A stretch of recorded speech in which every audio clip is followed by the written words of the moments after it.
Hi, my name is Grace Kilian. I am an elementary school teacher for special ed.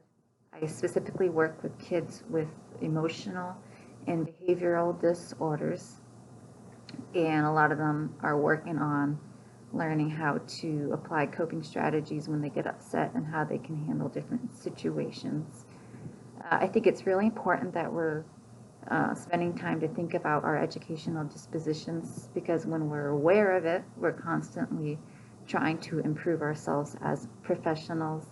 Um, I've only been teaching for 2 years and I'm about to go into my third year, but I've already learned so much and feel like I've seen progress and success when first showing love and compassion to students.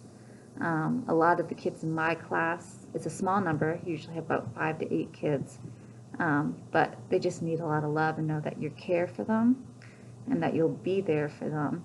And when they know that, you can provide a safe environment for them, and they know you on a much more deeper level than just seeing every now and then, they're much more willing to do work for you and feel safe with you, and that's really important.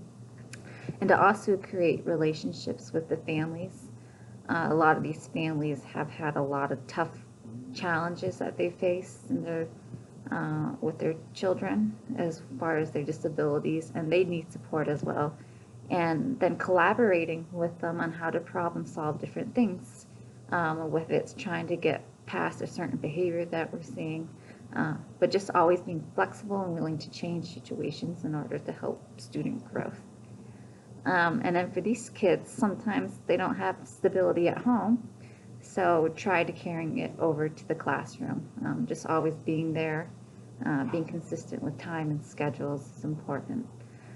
But above all, with my educational dispositions, I hold my biblical worldview at the top of it.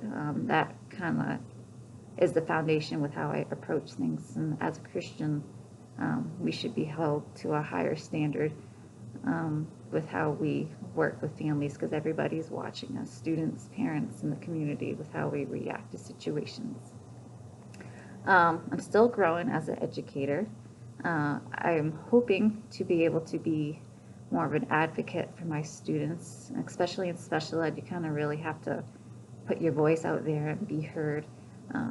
Sometimes you have to, fight for a student to get into a classroom, or say that they belong with the other general education peers and that they can do it, and that you show their belief in them.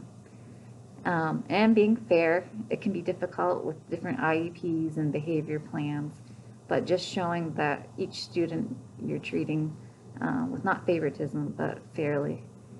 And just putting a high expectation for them. Just because they're in a behavior classroom doesn't mean that they don't have high expectations. Sometimes they need someone to just know that you believe in them, and that alone can do a lot. But professional educators, I think above all, should show that they're loving, and loving students can do so much because they feel comfortable with you and are willing to learn. And when they know that they're comfortable, then they can learn anything. And being an advocate, and always be an active learner. Every educator should possess that role. Just because you've got success in one area doesn't mean you keep doing it. You're always changing strategies. You're changing the way you approach situations. And I believe if you're always learning, then you'll have success in being an active educator. Thank you.